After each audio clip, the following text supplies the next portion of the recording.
Aduh, penat juga ya. Kakiku kesemutan, guys.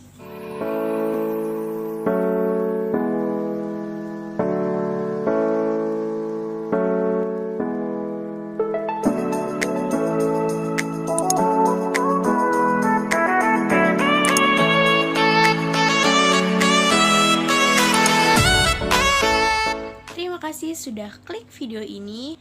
Bagi kalian yang belum bergabung di channel aku, jangan lupa untuk klik tombol subscribe.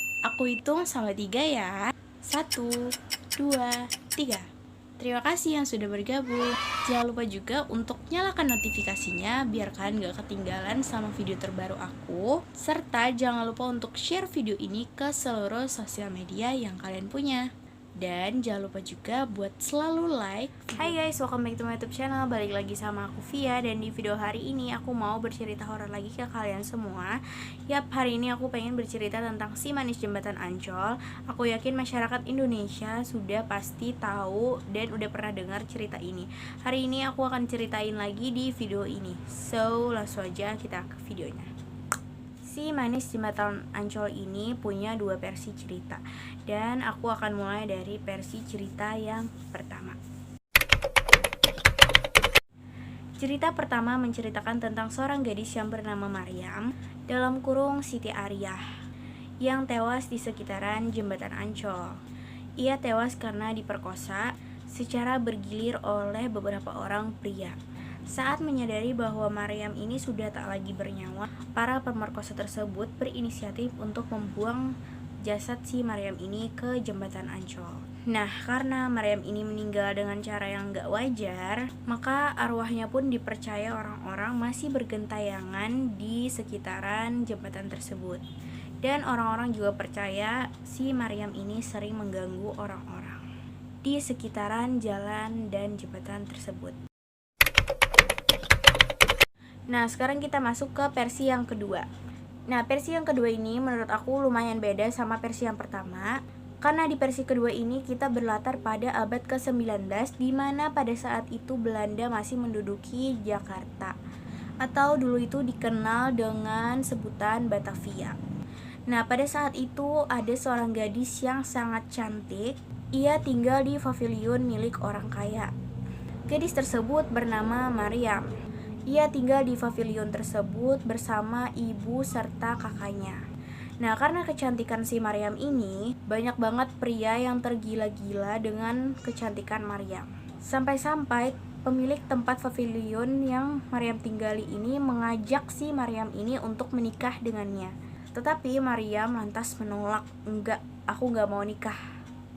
Karena Maryam tahu kalau dia cuman dijadiin selir doang. Nah, singkat cerita, Maryam kabur biar nggak dipaksa untuk menikah sama juragan yang memiliki tempat pavilion tersebut. Pelarian Maryam ini menuntunnya ke arah Ancol. Nah, di sana ia bertemu dengan Owe Tambasia, seorang yang populer dan pemilik villa di kawasan Ancol. Nah, Owe yang tertarik dengan kecantikan si Maryam ini lalu memerintahkan si centeng-centengnya untuk menangkap Maryam untuk ia jadikan simpanan. Nah, ketika Maryam ini ditangkap, Maryam tuh memberikan perlawanan yang amat sengit. Nah, sampai akhirnya di Bandungan Dempet, dekat dengan Danau Sunter yang saat itu populer, menjadi saksi meninggalnya si Maryam ini di tangan dua centeng si Owe Tambasia ini. Jasad Maryam ini dibuang di persawahan sekitar 400 meter dari Jembatan Ancol. Berangkat dari kisah tersebut, di sekitar Sunter dan Ancol sering banget terjadi penampakan gadis manis yang dipercaya orang-orang itu adalah sosok Maryam tersebut. Kemudian aku juga akan menceritakan penampakan nyata yang terjadi di kawasan Ancol. Kesaksian pertama yaitu dari warga sekitar yang mengaku melihat si Manis Jembatan Ancol ini muncul dari tahun 1960. Nah, di tahun itu wilayah Ancol ini masih didominasi oleh empang atau tambak. Menurut kesaksian seorang warga, yang merupakan seorang pedayung perahu. Nah, malam itu dirinya tuh hendak pulang ke rumahnya. Namun di tengah perjalanan tiba-tiba ada seorang gadis cantik yang datang kepadanya untuk minta diantarkan dengan perahu. Setelah berkeliling di sekitar empang, gadis itu turun dan memberikan uang ke tukang perahu ini. Namun ya, setelah si gadis tadi pergi, uang yang diterima pedayung itu berubah menjadi daun. Hingga pedayung tersebut mempercayai kalau sosok yang menumpangi perahu tersebut adalah si manis jembatan Ancol. Selain penampakan si manis yang ingin menumpang perahu, ada lagi kisah penampakan si manis yang dibilang terkenal yang muncul pada tahun 1985. Kali ini kisahnya itu dari seorang pelukis yang berada di Ancol bernama Mbah Broto. Nah, suatu malam nih ya, di tengah hujan rintik-rintik, Mbah Broto ini didatangi oleh seorang wanita yang cantik di kios lukisnya. Nah, wanita tersebut meminta untuk Mbah Broto ini untuk melukis dirinya. Nah, ketika lukisan tersebut baru setengah jadi, Mbah Broto ini tuh minta izin untuk dia pergi sebentar ke toilet. Namun ya, setelah Mbah Broto ini kembali, beliau kaget karena si wanita tadi menghilang. Mbah Broto ini pun bertanya kepada teman-temannya yang membuka kios di sekitar kiosnya. Nah, mereka menjawab si wanita misterius ini pergi ke satu arah.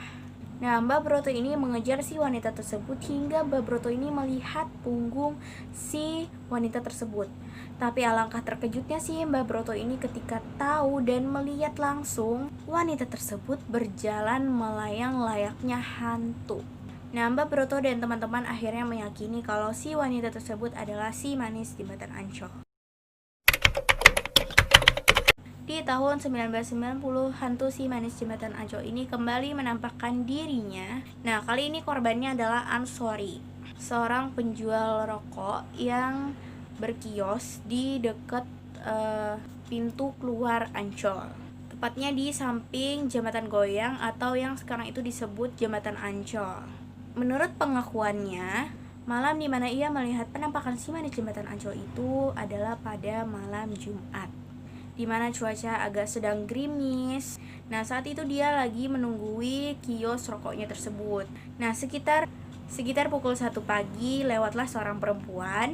Nah, ketika sudah jauh berjalan, perempuan itu balik menghampiri kios Ansori itu sambil tersenyum. Nah, Ansori pun menyapa perempuan tersebut yang dikira Ansori ini, perempuan ini tuh mau membeli dagangannya. Nah, jarak Ansori dengan perempuan ini kira-kira 50 cm-an lah ya. Nah, menurut Ansori, perempuan itu tuh berwajah manis serta memakai kemeja kuning dan rok abu-abu. Nah, setelah ditanya oleh Ansori hendak belanja apa, perempuan itu menghilang. Nah, meski tidak memakai pakaian yang serba putih, Ansori yakin bahwa perempuan itu adalah si manis jembatan Ancol. Nah, jangan heran kalau di film horor kita sering melihat seorang ojek yang diboncengi oleh hantu. Sebab nih ya guys, kenyataannya tuh emang ada. Nah, seperti yang dialami oleh seorang ojek yang bernama Yato. Yato mengaku pernah membonceng penumpang misterius yang dipercaya sebagai si manis jembatan Ancol. Nah, saat itu Yato sedang mangkal pada jam 5 pagi. Kemudian ada seorang perempuan yang mendekatinya minta diantar ke arah jembatan Ancol. Nah, si Yato pun langsung mempersilahkan dan mengiyakan dan menyuruh si wanita ini untuk naik ke motornya. Nah, di sepanjang jalan nih ya, Yato ini berusaha mencairkan suasana nih ya, yaitu si Yato ini mengajak ngobrol si perempuan ini. Namun ya, si penumpang ini tuh hanya diam aja. Ketika sampai di kawasan Ancol, Yato mempersilahkan untuk si penumpang itu turun. Dan betapa kagetnya si Yato ketika melihat gak ada siapa-siapa yang di belakang dia, gak ada yang ngebonceng, dan gak ada sama sekali, gak ada. Alhasil si Yato ini bercepat-cepat, secepat kilat pergi dari kawasan Ancol itu. Sumpah. Di tahun 2016 silam, cerita si manis jembatan Ancol ini juga ramai dibincangkan. Salah satu pengendara yang bernama Sutiono mengaku pernah hampir jatuh dari motor lantaran tangannya ketetesan darah saat melintas di kawasan jembatan itu yang menghubungkan Jalan RE Marta Dinata dengan pintu masuk Ancol serta flyover yang mengarah ke Kemayoran dan berada di bawah tol Ancol. Nah, pada saat dia lewat, waktu itu menunjukkan pukul 2 dan pada saat itu dia merasa telah dikerjai oleh hantu si manis Ancol ini. Sutiono mengaku pada saat dia perjalanan pulang ke rumah di Muara Batu Palmerah, namun pada saat ia melewati jembatan hitam, tiba-tiba tangan kanannya itu merasa basah. Nah, karena si Sutiono ini merasa kayak penasaran, dia pun berhenti dan ngecek tangannya. Dan pada saat ngecek, dia kaget banget ketika tahu yang ada di tangannya itu adalah cairan merah darah. Nah, pada saat itu dia sempat berpikir positif, yaitu ada kotoran burung atau orang buang sampah sembarangan dari atas tol. Tetapi warna merah dan bau amis ini buat dia ketakutan. Nah, pasalnya juga ia pernah mendengar bahwa si manis ini tidak hanya menampakkan diri di jembatan Ancol atau di jembatan goyang, tapi dia juga menampakkan diri di jembatan hitam. Nah, saat itu pula dia percaya bahwa si manis jembatan Ancol ini memang benar-benar ada. Sampai kini dia tidak pernah lupa untuk menyalakan klakson dan membaca ayat-ayat suci Al-Quran. Dikutip dari ceritamistis.com, Hotel Horizon Ancol yang terletak di kawasan Ancol ini juga tak lepas dari cerita mistis seputar si manis jembatan Ancol. Di hotel ini katanya sering melintas seorang wanita cantik di hadapan mata. Tapi saat diperjelas, entah wanita tersebut hilang kemana. Konon katanya wanita tersebut adalah si manis jembatan Ancol. Nah, kemudian muncul kabar bahwa si manajemen hotel ini membuat kamar khusus untuk si manis jembatan Ancol. Isu tentang keberadaan si manis jembatan Ancol ini juga sering banget dikaitkan dengan kecelakaan yang terjadi di sekitaran Ancol yang banyak banget merenggut jiwa.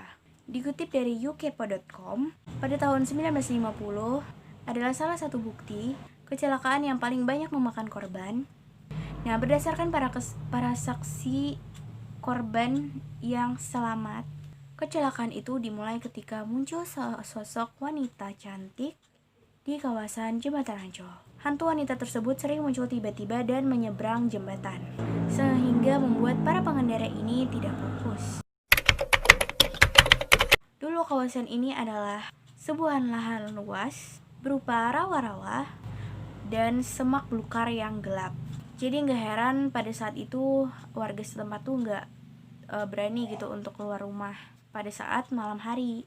Nah, mitosnya banyak warga yang menganggap kawasan ini sebagai kawasan pembuangan anak jin dan juga makhluk halus lainnya, karena seringkali terdengar suara-suara aneh di sekitaran kawasan ini.